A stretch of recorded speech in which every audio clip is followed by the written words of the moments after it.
for hearing, to be able to understand what's going on with somebody that's not able to hear? Yeah, we take care of disorders of the ear relating mainly to hearing. So not only the pathologies of the ear, but we're concerned about can you hear. But we're definitely involved in the medical aspect of it as well.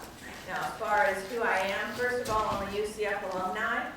That from the 80s, when there was only like 6 buildings here. So, and I think Dr. Lopez should give you all like a couple extra credit points for finding a parking spot and making it on time.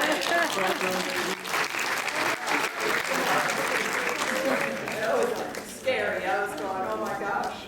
I'm circling and circling and circling, and there's no people coming out, which is a good indication that you're going to be finding nothing. So, but we made it, so that's good. As far as my experience after graduating from UCF, I went to Volusia County Schools and worked as an audiologist up there for the public school system. And I'll talk to you about what all school audiologists do or educational after this. After that, UCF, came back as a professor and was teaching here at UCF. And we have an audiology and speech language pathology clinic, a communication disorders clinic here on campus. It's over near Research Parkway. But there's a clinic right there, so if anybody needs to have their hearing tested, you can go over there and they'll test your hearing. And they also help with dialect or with speech problems and language problems, stroke patients, and there's a aphasia house, all kinds of stuff over there. So when I came back, I was not only teaching, but I was also supervising the audiology side of the clinic. So I did that for a few years. Then I went to Brevard Public Schools and worked as an audiologist for Brevard Public Schools. Then got married, and my husband had a private practice, and so worked in the private practice, but continued to teach just one class a year. So I've been teaching the audiology course for 30 years. And now, well, more recently, in addition to still having our private practice, since I have a private practice, my schedule is flexible and I can schedule my patients around and move them around. So in our area, whenever somebody quits and leaves their people high and dry, such as the pediatric ENT that's about an hour drive away, and his audiologist came in and said, great news, I'm getting married, I'm moving to Australia, today's my last day. And she had 16 patients scheduled for the next day, and he had no audiologist. So then I get a panic phone call, can you come? And I'll come, and I usually work a deal that I will come for 3 months or until you find somebody else, whichever is less. But by having an end date of 3 months, it motivates them to find somebody to take the position. So I've worked for ENTs, I've worked for Brevard Public Schools in audiology a number of times where theirs have left them. And most recently, the audiologist pulled back here at UCF and quit a week before classes started.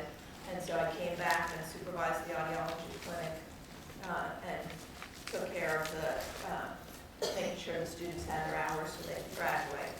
So anyway, that's who I am, that's my experience, and well,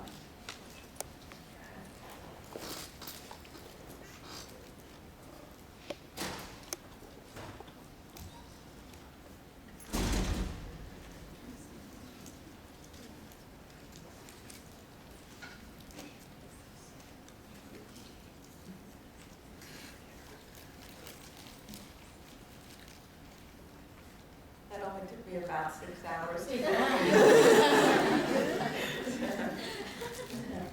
And audiology, I love my job. I have an amazing job. I mean, think about if somebody has never heard, and then all of a sudden I'm able to help them to hear. And it's just absolutely amazing to be able to bring that to someone.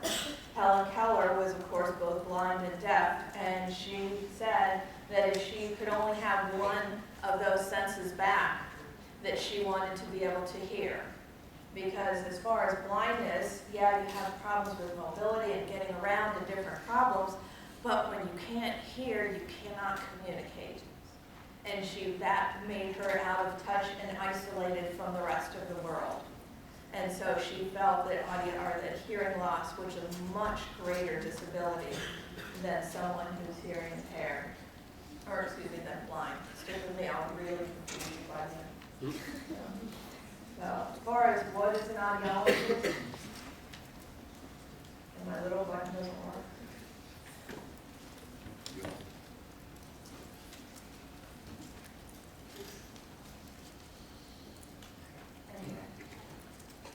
I can just go like that. That works too.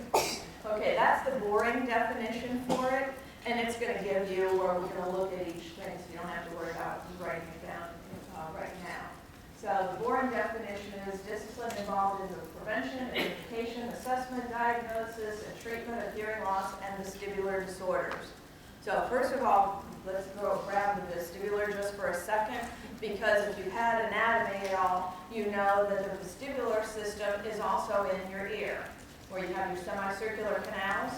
And so when I was in college here at UCF, one of my friends was deaf, and never any problem. And one night we went out, and it was nighttime, and we ran to Dunkin' Donuts to go grab some donuts, and she walked into Dunkin' Donuts as if she was drunk.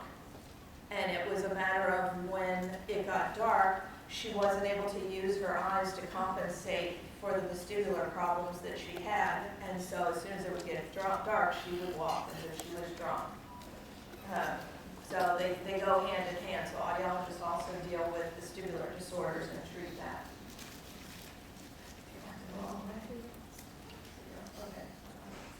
All right, prevention. Just like dentists have prevention as far as fluoride toothpaste and all that good stuff, audiologists are involved in prevention too. Of course, the goal, if you don't lose your hearing in the first place, that's what we would like. So, rule of thumb, when you need to wear hearing protection. You know how you're vacuuming the house, or you're mowing the lawn, or whatever, but let's say you're vacuuming, and your roommate comes in and says, hey, blah, blah, blah, blah, blah, blah. Well, you can hear they're talking, but you have no clue what they said. You can't understand it. If the noise that's in the room is loud enough that you can't understand what the person is saying when they're speaking at a normal conversational level, in that background noise where you have to turn it off to understand them, that means it's loud enough that you're causing permanent hearing loss. And so what you should be doing, you know those little foam earplugs that you can get at Walmart or any of the drugstores? You pick up a pair of those and you stick them in, and then you vacuum the carpet, and when you're done, you throw them in the drawer, or when you're blow drying your hair, you stick them in, you blow dry your hair, and then you throw them in the drawer. And then whenever you're in your 70s or early 80s and all your friends are getting hearing aids, I'll wear my hearing protection. And hopefully you won't need them. So that's the rule of thumb as far as preventing hearing loss as a result of noise. And from your anatomy, you also know about the 3 outer hair cells and the 1 inner. Well, that where 95% of the neurons are attached to the inner hair cells. So even though you don't notice that you're doing damage, over the years where you have over 12,000 outer hair cells, those are slowly getting broken off over the years as you expose yourself to noise. And once you break in through those outer hair cells and you reach those inner hair cells, that's when the hearing actually on paper and on a hearing test starts dropping. But at that point, you've already knocked out all your defenses, and so it starts dropping a lot faster. So of course, prevention at your age is key. And guaranteed, if you go to a concert and you wear earplugs, you hear every note. Hearing protection and training on its use. So not only giving talks to people, but also in industrial settings and different settings, going in and letting them know what is too loud, and teaching them, especially on loud noises like that, there's even higher levels of hearing protection. If you play in a band, they have special earplugs for musicians that make sure that you can hear all the music, and it just filters out what you need to protect your hearing, but make sure that you can hear them. And they do have those over at the Audiology clinic here on campus as well. Industrial hearing aids for the prevention of workplace hearing programs. Prevention also, audiologists work with surgeons so that they're in there, they have an acoustic neuronoma, which is a type of a brain tumor that's on the eighth cranial nerve. And usually they're not cancerous, they're benign, but as the tumor grows, it presses on the eighth nerve and the seventh nerve. It causes vision problems, it can cause hearing problems, and of course continues to grow, so it needs to be taken out. But the facial nerve is also running along that same pathway. And so if the physician hurts the facial nerve in the process of the surgery, they can have a unilateral facial paralysis. And so the audiologist actually hooks up electrodes and is running a constant hearing test while the surgeon is doing the procedure, so that if they see that all of a sudden there's a drop in the hearing, they can go, whoa, whoa, whoa, whatever you just did, undo it. Take the clamp off, take the, patch, or whatever you just did, we just lost, the hearing, we just lost, and they can monitor the procedure and the hearing as they go. So that's part of the prevention as well. Ototoxic medications, all the myosin drugs. Aspirin, if you take too much aspirin, you'll start hearing the ringing. Myosin drugs, I'm sure you all had a myosin drug. We're talking about IV doses will result in a loss of hearing.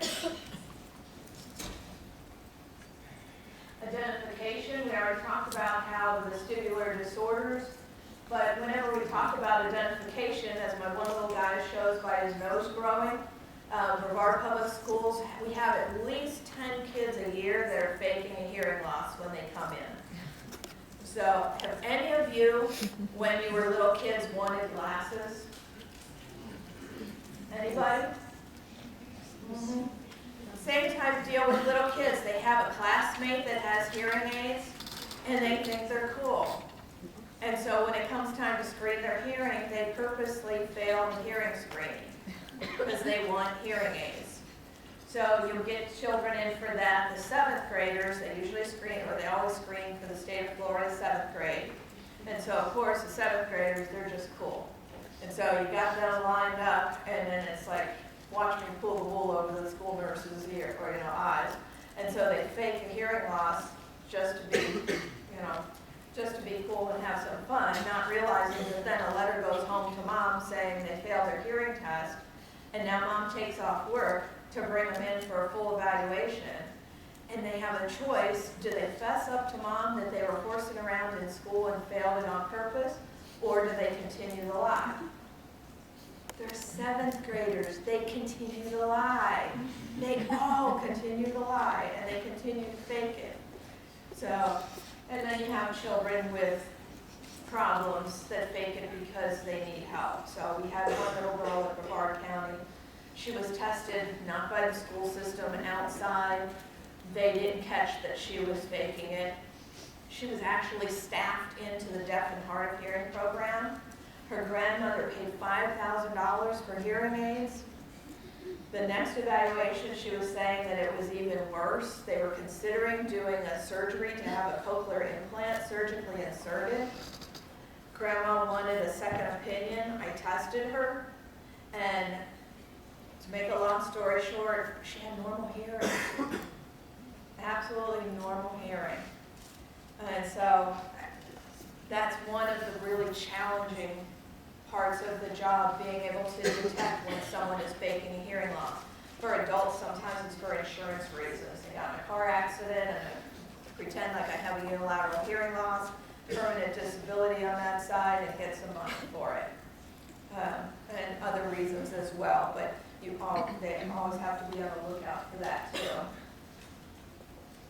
Assessment. So assessment, you want to get a current and thorough case history. Not only is the case history important, one of the main things I learned in school is that evaluation begins when the patient walks through the door. And so, especially like the 7th graders, that was really nice because they come in and you take your little chart, and you got your paperwork, and you kind of block your mouth, and what grade is it? And you say it softly.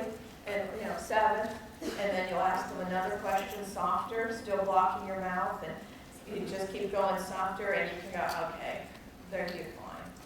And you have an idea before you even put them in the booth. And then as you're putting the earphones on and you're standing behind them, putting them on, do you have a boyfriend? Oh yeah, seventh graders are fun.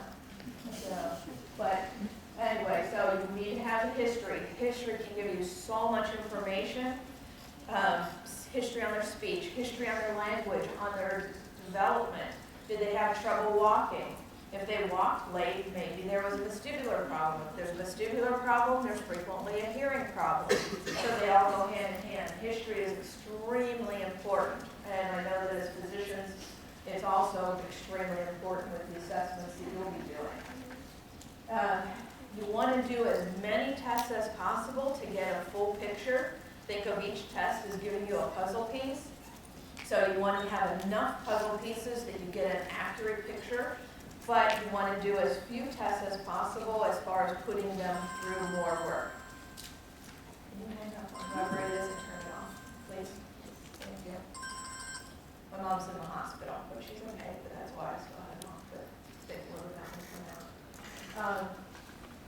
So also with the number of hearing tests, that can really, really be challenging too, because you never know what's going to come through the door. And so you go, oh, this one's 16, it's going to be a breeze. And then they come in and they're being pushed and they're in a wheelchair and they've got the oxygen tank and they have a trach and they have no speech. And, it's like, oh my goodness. And their IQ is that of an 18-month-old.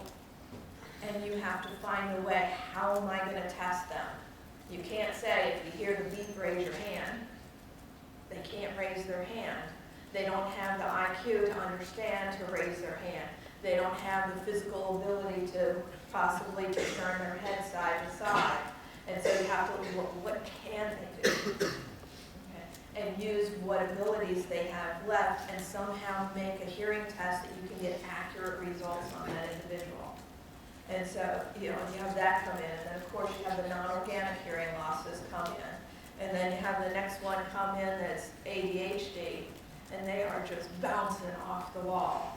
And so you're trying to get a hearing test, and they're just, to try to get them to sit still to get them. And so just the test results, getting the assessment is very challenging. But it's almost, I think of it almost as a game as far as I can get a little one in and they'll say, oh, could not test, or whatever. And it's like, I'll get them.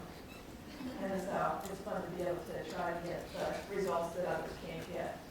The diagnosis, once you have your assessment, being able to put all the puzzle pieces together to get an accurate picture of what their hearing is and what it isn't. And what kind of a hearing loss is. And it's a conductive hearing loss that possibly there can be medical intervention and they need to be sent to the ENT for, or the pediatrician. And we work closely with the ENTs and pediatricians so that the pediatrician, they give them, okay, I'm going to give you a 10-day course of antibiotics. Their schedule is heavy. They give them the antibiotics and assume that they're fine. And so they come back to me and I'll reevaluate them and go, no, their hearing still isn't back to normal. I do the otoscopic and say, well, I can still see there's still fluid in there. We still have a problem. You need to go back to the pediatrician or you need to go back to the ENT for continued follow-up if this isn't resolved yet.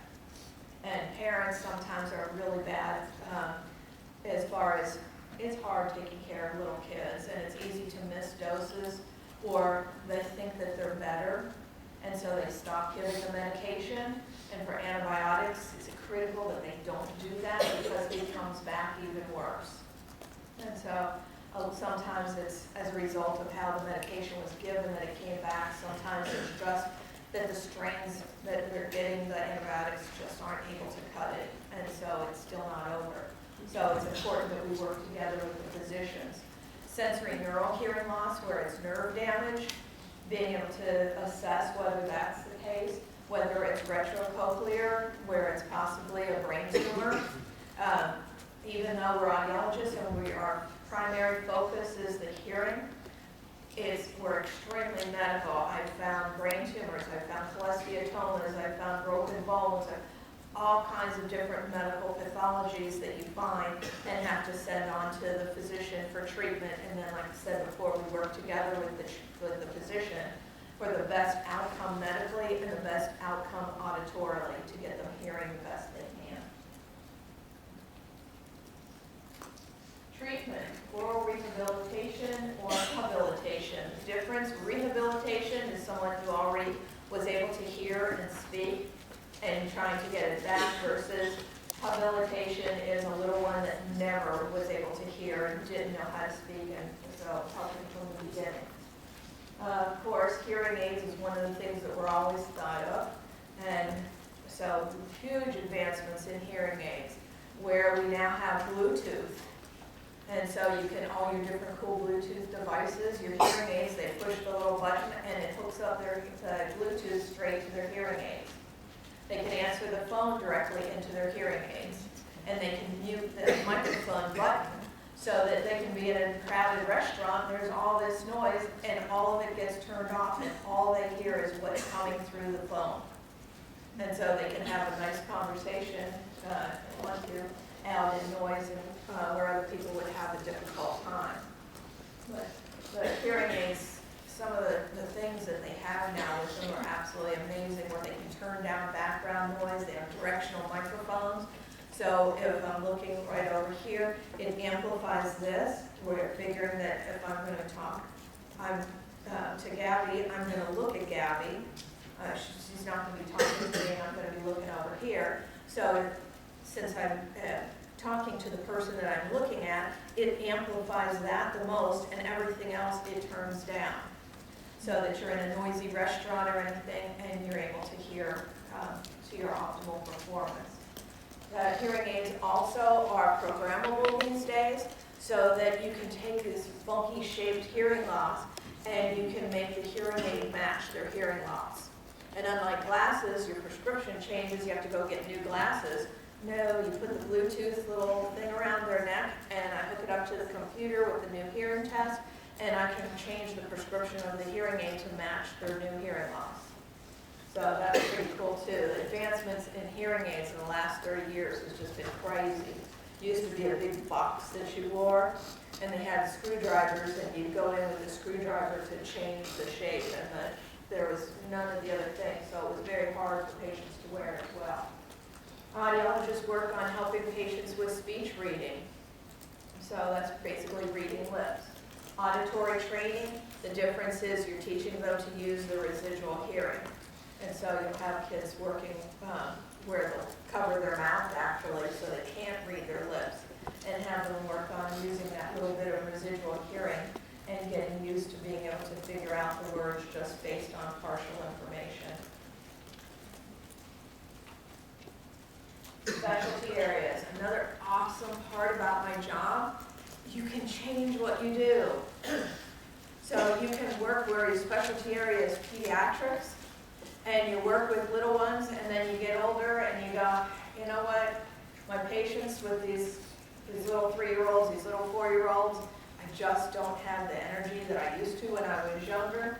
And you can switch to working with older adults, or you can switch, and the job is so diverse that you feel like you're doing an entirely different job. You're working with a different population, different problems, different pathologies, and so it's really nice to be able to just walk in and, in a way, change professions. So the first specialty area we're going to talk about is pediatrics. The audiologist, when the baby is born, there's universal newborn hearing screening.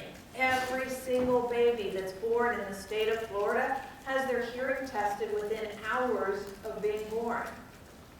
Is that cool or what? And so you go in and you put the little electrodes on, and put the electrodes on their ear, and put the little ear tips in, and the baby hears click, click, click, click, click, click. So while they're sleeping, they have mom nurse the baby, whatever, put the baby to sleep. While the baby's sleeping, they have these little clips. And from your anatomy and physiology, you know that for every sound, there's an electrical impulse that goes to your brain that says, I heard that. And what the computer does is it analyzes all those electrical impulses and takes out the noise, and for every clip, if there's a corresponding electrical impulse, the computer knows that they heard that.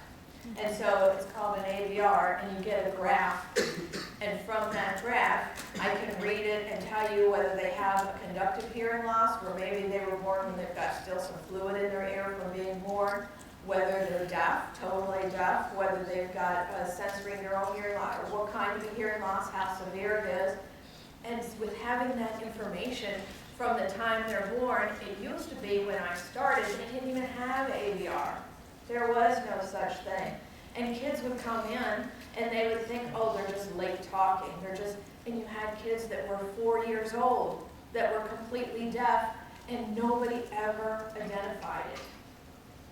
They just thought that they were late bloomers or whatever, and there was no. So by the time they get hearing aids and get evaluated and start to have some sort of a rehabilitation, they're so far behind in their speech and language development. And there's something called plasticity for language. When you're born, your brain isn't done baking. There's all these neural pathways that haven't formed yet. And so as the baby is hearing speech and language, those neural pathways are forming. If they don't hear them, the neural pathways don't form. So if that child hasn't been exposed to sound by the time they're age 7, that's when that door closes for speech and language, and they never learn speech and language. At least not well enough to be able to communicate well, through that mode. And so it's imperative the younger they're fit. And what's amazing about ABR, they can then fit them and have them surgically implanted with cochlear implants when they're just teeny. So before they're 6 months old, they can get a cochlear implant, and the end result is they develop normal speech and language.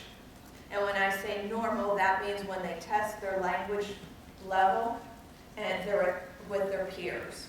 So they're still going to struggle as far as when they're sitting way in the back, and they're, and background noise and other things that are going to plague them that we're not going to have to deal with. And it's very robotic, and there's still advances to go. But to have a child that's totally deaf develop speech and language where you can't tell that they're deaf, it used to be the kids, you could always tell when someone was hearing impaired, and that was a good outcome when their speech was that. And that was after years and years and years of hours and hours of speech and language therapy every day to have them talk like that. And most of them grew up and they refused to speak as adults because people would think they were mentally handicapped. And they would much rather be thought of as deaf than mentally handicapped, and so they refused to use their voice after all those years of training. So to go from that to having a little one who talks, and you can't tell that they're even hearing impaired, the difference in that child's life is just absolutely amazing. Medical audiologists either work in hospitals or usually with ENTs, conducting hearing tests strictly for the purpose of diagnosing and working with the physicians, medical pathologies, and coming up with different medical problems that are there. Rehabilitative, not only are you dispensing hearing aids, but you're also fitting cochlear implants and doing what they call mapping. Yes? Don't mind me asking, what is an ENT? Ear, nose, and throat physician. Thank you for asking. So, yeah, that's one thing about my field, they love acronyms. So, but I don't think I have too many here. Yeah, if I say anything, please stop me. So, and I have videos for you at the end where you can see cochlear implant activation, which is really cool. Industrial audiologists, talk about a different job. That's where you're going into factories, you're using your sound level meter to analyze in the different rooms how loud is the sound, coming up with hearing conservation programs for the employees. OSHA, the Occupational Safety and Health Administration, has levels so that if the noise is a certain volume, they have to have quiet rooms, and they're only allowed to be exposed to that noise for a certain amount of time, even with hearing protection. And you have to do annual hearing tests with them, and if, even with all the prevention that's done, if their hearing starts dropping, they have to move them to a quiet job to preserve their hearing. So industrial hearing audiology, very different job. Educational, that's where, of course, you're working in the school system. So again, you're working with still testing and diagnosing and all, but in addition to that, you're working with helping that child to hear their best in an educational environment. You're working as part of a team. You go to staffings where you determine, is this child going to be best served? Public Law 94-142, the mainstreaming law, where they're least restrictive environment. So are you going to take this child and they're going to be mainstreamed in a regular classroom? Or do they have extra handicaps and extra pathologies and disabilities, and they would be best contained in a self-contained classroom, and that's the least restrictive. And working with the teachers to get them to understand the hearing loss. So I've had a number of kids that had only mild hearing loss. Mild hearing loss in a noisy classroom, good luck. They're going to struggle, they're not going to do well. But the teacher, she's, oh no, they hear me just fine. And you have to work in training the teacher and getting the teacher to understand the severity of the hearing loss and how that can affect the student, and whether they like it or not. That student has to be up front next to the teacher all the time. Otherwise, they'll be able to tell them what the little kids, Chad Kathy, was saying next to them, but won't be able to hear the teacher. And so working with the teachers, working with the speech language pathologist, saying, okay, this is their hearing loss, this is what they can hear. There's something called the speech banana, where all the letters of the alphabet, all the phonemes are put on that audiogram chart, and their hearing loss is plotted on the chart. And you go, okay, with the hearing aids, they still can't hear the S. They still can't hear that F sound. They still can. So when the speech pathologist is helping to improve their articulation and their speech, they can go, okay, they can't hear the F even with their hearing aids. So when I teach them to say the F, I'm going to have to use other means. I'm going to have to have them feel the air coming out, and have them put their hand or hold up a Kleenex and make the F sound and make sure they're blowing, and show them where they put their teeth. And but you have to use different means. They can understand that, okay, they're not going to be able to use their audition for that. Professional settings, just like we have a lot of different specialty areas, we can work in the school systems, military-based programs. All the troops have to have their hearing tested when they've gone out to war, when they've been exposed. You can't exactly say, well, don't shoot yet, have to put on the hearing protection. Okay? They're exposed to guns, they're exposed to bombs, they're exposed to loud noises. And so, but of course, the service of the military is very cognizant of that. They want their service members to come back as good as possible. And so they have different hearing programs within the military. And then for those that end up coming home with hearing losses, then they have programs to see about getting them hearing aids or whatever they can do to help them hearing. Of course, university settings, whether it's teaching, working in a clinic, hospitals, that would be anything from testing the newborn hearing screening to doing different diagnostics within there, working with the surgeons doing the surgery for acoustic neurinomas, working with hearing aid manufacturers, so that going from office to office, explaining about the new technology and teaching the different ones. And when I say different ones, there's audiologists, and then there's hearing aid specialists. Anybody here of a hearing aid specialist? Hearing aid specialists can have a private practice to sell hearing aids, and audiologists can have a private practice to sell hearing aids. To be a hearing aid specialist, you have to have a high school diploma or equivalent. Then they mail you, send in the money, and they mail you a little packet, and you learn the little packet, and then you take an online test. You pass your online test, and then you get another hearing aid specialist to sponsor you, and you go to their office every week, and you work in their office. Now, if they have no patients that week, that's okay, it counts. So you can work there for 6 months, and if they only see 6 patients, that's your experience level. At the end of 6 months, they take one more exam, and they're a specialist. Needless to say, they can't identify a plug of wax, let alone an acoustic neuronoma, a cholesteatoma, what. And so you have people coming in, having their hearing tested with a plug of wax and getting hearing aids, because hearing aids is the only thing they know about, and even that, but legally, they're allowed to. And so anything you can do to help educate others in the difference between a hearing aid specialist and an audiologist. They're not the same. And I'll tell you about the audiological or the educational requirements for audiologists in a sec. What's he say? Educational preparation and certification. Before 2012, the entry degree for audiologists was a master's degree, and that's me. I've been grandfathered in. I only have a master's degree. That was, you had a master's degree unless you were going to be a university professor and do research, in which case you have a PhD. So my husband has a PhD in audiology, so he has an additional 3 years, 4 years over me of school. But now you cannot work with a master's degree unless you've been get grandfathered in. So you go from your bachelor's straight into a doctoral of audiology program. And so they have an additional, my master's, it took 6 years, and they have another, I believe, 18 months. Either 1 year or 18 months, and at the end of that, they get their clinical doctoral. So it's an AUD, and they're a doctor of audiology, so they're doctor this or doctor that way.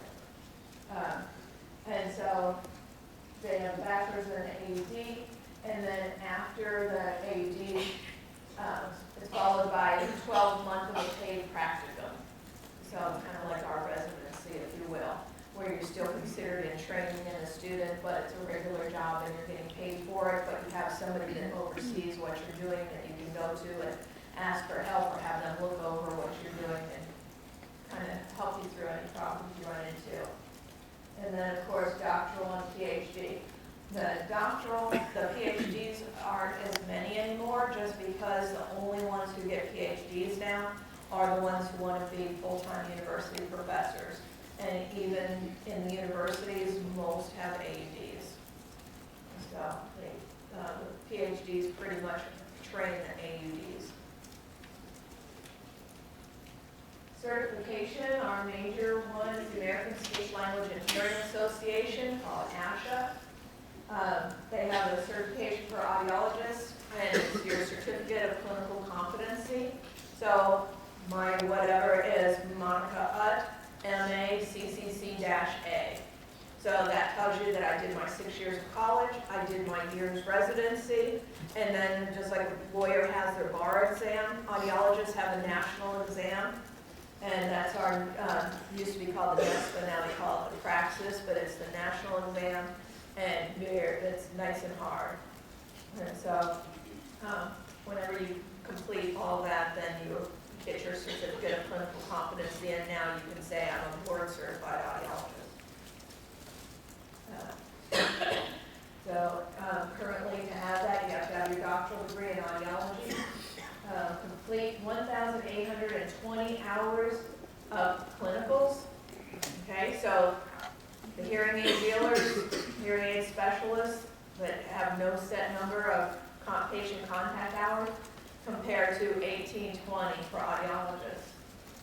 Pass your taxes, and then of course there's always money involved, so your fee that you pay. Instead of being certified by ASHA, the audiologists have now broken off, and ASHA is for audiologists and speech language pathologists. And so audiologists have their own board now, the American Board of Audiology. And so you can do theirs and make themselves even more, they have more clinical hours that you need, but it's cheaper. So they also have specialty areas. So if you want to be certified in cochlear implants or pediatrics, you don't have to. But as far as getting a job and having a leg up over other ones to apply, you can have this certification. For our state of Florida, you have to have your doctoral degree, show you passed your praxis. They have their audiology or clinical hours. Now that 300 and 200, you have, of course, continuing education, just like any of the other fields that we have to do on a regular basis at 1 hour of AIDS education, 2 hours of prevention of mental errors, and then 1 year of professional employment experience, which of course is our residency, and then another $280 to the state of Florida, in addition to the others.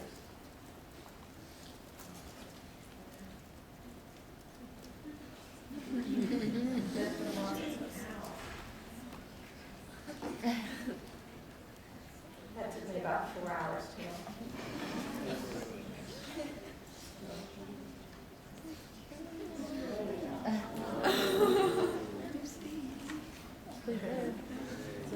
Okay, now before we take any questions, what I want to do is we've got some videos. Now the first one is a baby. Yeah, so the first one is a baby. Yeah, if you just go full screen on it for them. Now she's being fit with hearing aids specifically.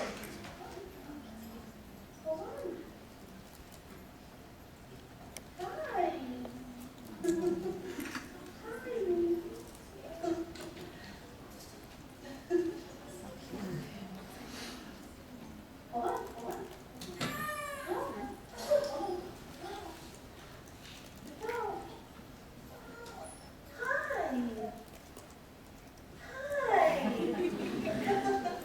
So you have a baby that hasn't responded to sound before.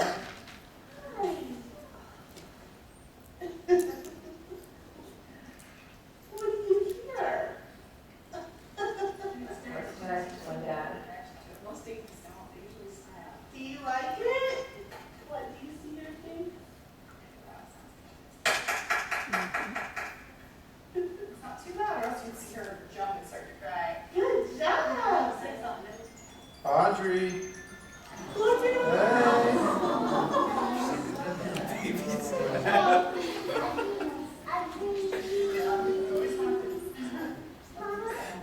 Now that's called localization, where you're able to turn from one to the other, and that's how we test babies when we don't do the brainstem testing. So we've got it in the booth, and we've got a little box over here that's a black box, and a black box on this side, and I'll present what's called a warble pure tone, or a come out of the speaker, and we'll point, get the baby's attention, and in the box, I'll turn it up and light it up. At the same time, I present the sound, and they'll have a little mechanical toy that lights up, and you've got like an elephant that will play a drum, and then you turn it off, and I'll present the sound out of the other speaker, and the other toy I'll light up and get the baby's attention, and so then you just present the sound. How you feel, You get baby? the How you feel, baby? you get their attention to the center, present a pure tone, and the baby looks to see the toy, you reinforce it with the toy, and that's how you get the hearing Pull it test. out?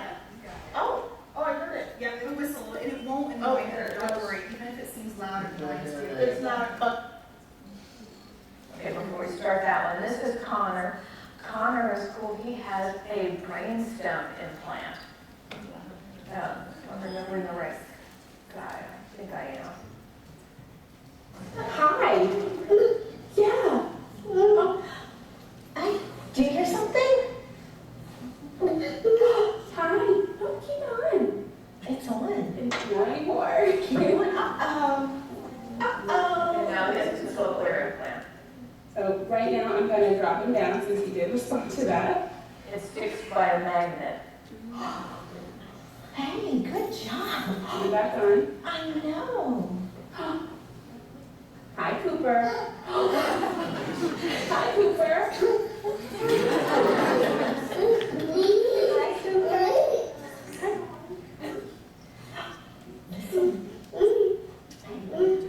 Do it again. Hi, baby.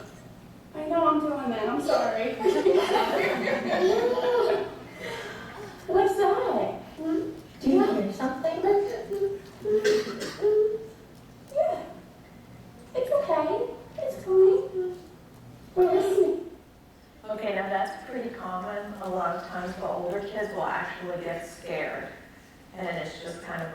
overwhelming what happens, but it's absolutely amazing to take a little one who's never heard and be able to give them sound. Now, a lot of them, some of the videos are kind of deceiving because their speech is so good, and a lot of times it's that they had hearing, and now it's coming back, or they just had years of intensive speech therapy, whereas this little guy has no speech yet, and is hearing for the first time. And so, go ahead and grab the next.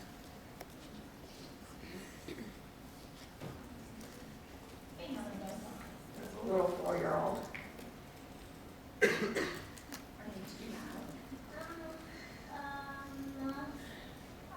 Can you hear me talking? Can you hear us? Can you hear Mom? Yeah. You can hear me clearly? Yeah. You can hear what I'm saying? Oh my gosh, this is so funny. I can hear my voice. You couldn't hear your voice before? No. You couldn't? No. Wow. Doing well, huh? Yeah. So I'm going to talk and you're going to say some words, okay?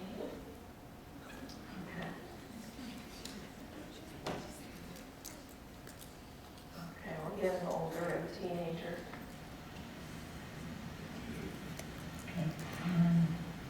Now, she's had hearing aids, and now she's getting a cochlear implant, where her hearing kept dropping and dropping over the years.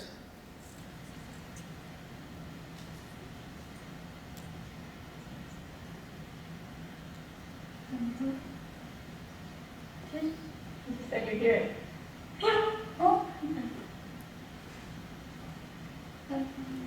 This is so weird. Okay.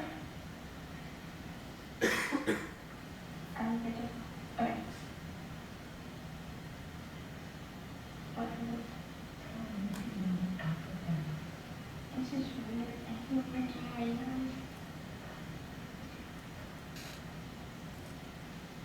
I feel like I need to talk.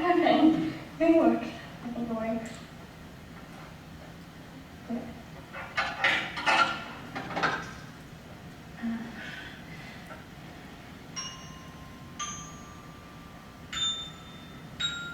Wait, this is so good. This sounds like my hearing. It sounds a lot like. Oh my god, okay.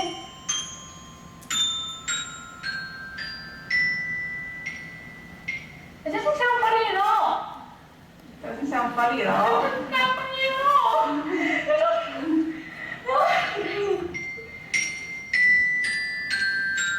I don't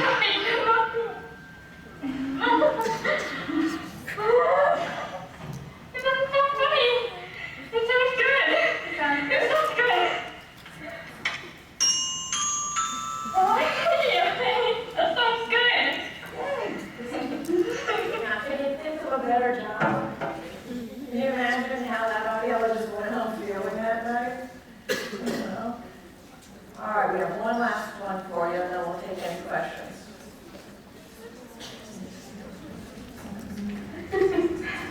It's like so clever. She's 29. We're not afraid over it.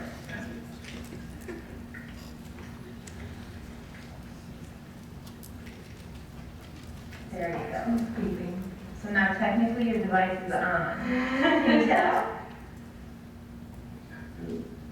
Oh, that's exciting. That can be over. Or you can put it down for a second. To be able to hear for the Just first to use the sound. What does it sound like? Babies usually smile and adults usually cry. Oh, you're messed up, guys.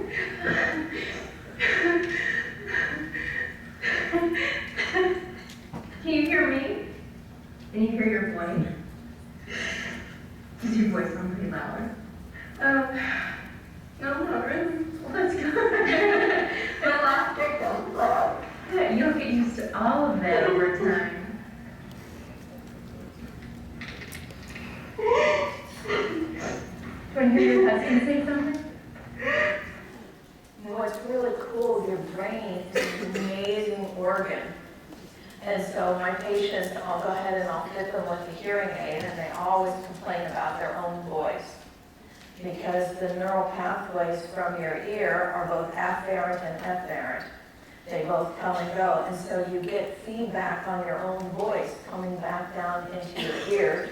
Plus, they hear by bone conduction as a result of their voice coming and stimulating the bones and the bones vibrating, and it causes the middle ear ossicles to move, and it causes hearing by bone conduction. Whereas when they put the hearing aids on, the sound comes out of their voice and gets amplified, and they're hearing themselves through air conduction. And normally you do, but not very loud. You mainly hear from the inside out, if you will. And so, have you ever heard your voice on a tape recorder? Do you like how you sound? No. When you get hearing aids, that's how you sound. And so people put them on and go, oh, everybody else sounds perfect. Everybody sounds so good, but I sound terrible. But what's amazing is if they just bite the bullet and they wear them all day, every day, in a matter of a few weeks, they don't sound like the tape recorder themselves anymore. Their brain adjusts what they hear and they sound like themselves again, which is pretty amazing that your brain can make the adjustment. Any questions about audiology? Why is it that you test 7th graders? Why do you test 7th Like, graders? why that specific grade? Because for one thing, some hearing losses are progressive, and so they don't start where they're born with the hearing loss. They can maybe through noise or just through genetics acquire it. There's a pathology called Usher's syndrome. And Usher's syndrome, you have a child that has normal hearing when they're born, and starting at around 7th grade, their hearing starts deteriorating, as does their vision. There's no cure for it, and they end up both deaf and blind. So Usher's is, not a good pathology, but there's other pathologies that can come as you get older. Plus, teenagers, unfortunately, have been exposed to a lot of noise, and with all the earbuds and everything, you have a lot of noise-induced hearing loss that you pick up. Do people that go into this field usually know sign language? I know sign language. I used to teach it here. It's not required that you know sign language, but it's a good idea because it's usually a matter of time before you run into somebody, and that's all you need is for somebody to come in and you're working through an interpreter. It's hard enough to do the testing. I told you that as far as localization, the little ones turning their heads from side to side, but when you hear a loud sound, your pupils will actually dilate. So you've got they're in a sound-treated booth. You have a window here, your audiometer, and you've got your face as close to that window as you can, watching, trying to see if there's pupil dilation. So you've got that little one that had the oxygen tank and the wheelchair, and you're trying to get an idea and if they're hearing based off of pupil dilation of all things. And so the last thing you want is if they have some sign language skills, and instead of just being able to do the testing and present it and give them the directions, you're having to work through an interpreter. You're not going to get as good results. Wouldn't you be able to use like that thing, the ABR for that as well? Like, yeah, the problem with ABR for infants, it's no big deal because you nurse them and babies doesn't take much and they're out cold. The older they get, if you're of normal intelligence and cooperating, you have to sit totally still because, as you know, anytime you move, in order for that muscle to move, you're sending the signal to your brain to say move and contract the muscle, and then the signal is coming back down from your brain for those muscles to contract. And all that electrical impulse is going to interfere with the testing. For example, whenever they were doing ABR testing on us, I was at an ENT's office in Orlando when I was a student here. They had just started with the ABR right as I was leaving. And they put the earphones on me, and I didn't even realize that the earphones were cutting into the top of my head and were bothering me. And they were just all this noise.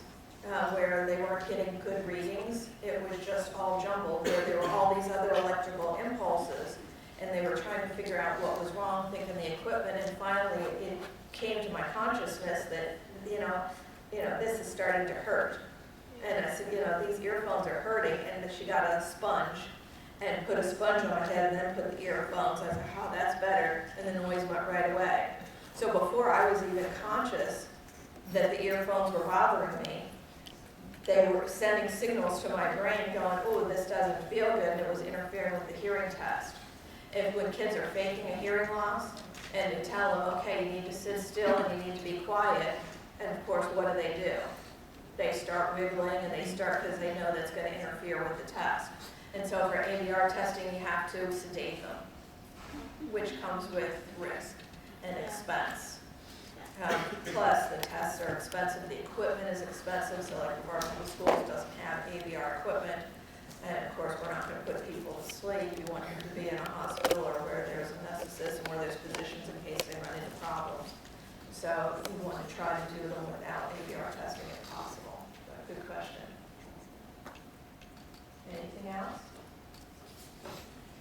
Are you guys ready for finals? Do you want to get out of here early so that you can study? Thank you so much.